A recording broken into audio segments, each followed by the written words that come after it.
Hey guys, what's up? In this video, I'm going to tell you how to fix heating issue during gaming or multitasking in Galaxy A35 5G. By the way guys, I am using A55 5G and as you know that both the devices are completely same. So this method is applicable on both the devices. Firstly guys, when you are perform gaming or when you're doing multitasking in mobile phone, make sure don't use your mobile phone at the time of charging and don't play any game at the time of charging because it may cause heating problem. The other problem is back cover or back pouch.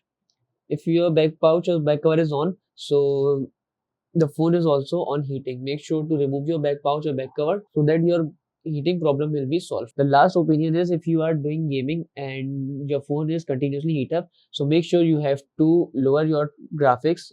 So make sure you have to lower your graphics so that your heating problem will be reduced. So this is a method to fix heating issue in gaming or multitasking Galaxy A35 5G.